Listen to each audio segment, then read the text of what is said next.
It is April, and that means it's tax season. Everybody's favorite thing to talk about is taxes. Of course, income taxes are due in April, but also you get a thing called a property tax assessment.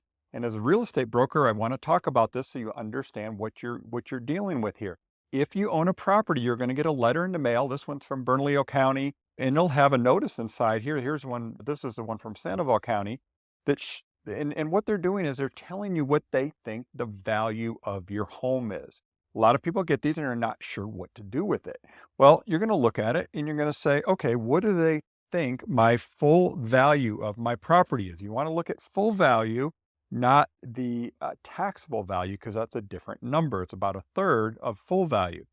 The reason that's important is if they assess it higher than what the real value is, you have an opportunity to protest or appeal that value that they appraised it at.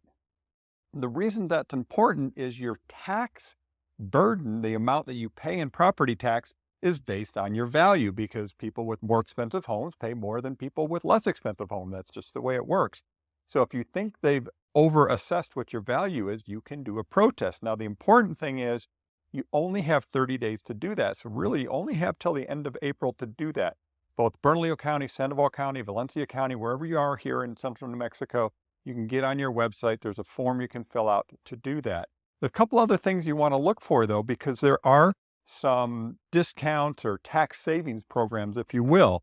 For Bernalillo County, they actually include a really nice notice that it goes through what those tax savings programs are. And they are a head of household exemption. So for your primary residence, one person can take a $2,000 head of household exemption, and that is actually off your taxable value, not your full value. So it's actually, let's say, triple that. So that's something you want to take if you have it.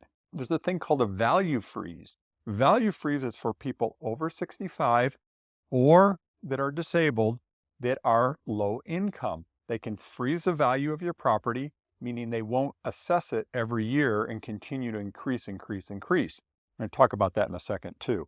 There is a veterans exceptions. Veterans get a $4,000, basically again, reduction in their taxable value.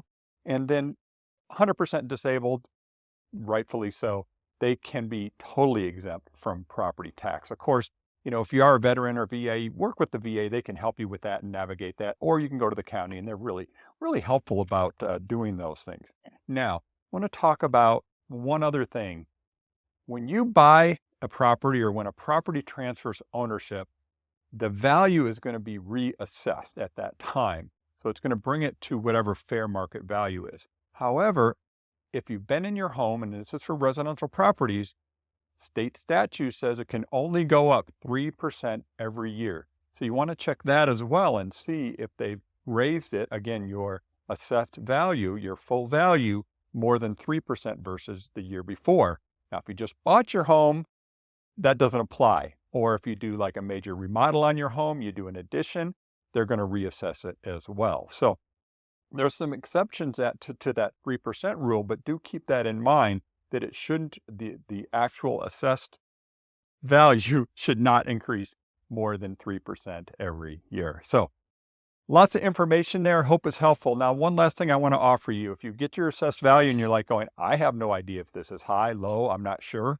Well, that's what we do. We can give you an idea what your home value is. We can, and you can decide from there if you want to appeal the value that they gave it or not. Thanks for watching. Reach out to us if we can help you with your real estate needs. Thanks for watching the video all the way to the end. We appreciate you. And please click subscribe. We'll keep you updated on what's going on with real estate in the Albuquerque area and New Mexico, and of course, across the entire country. Have a great one.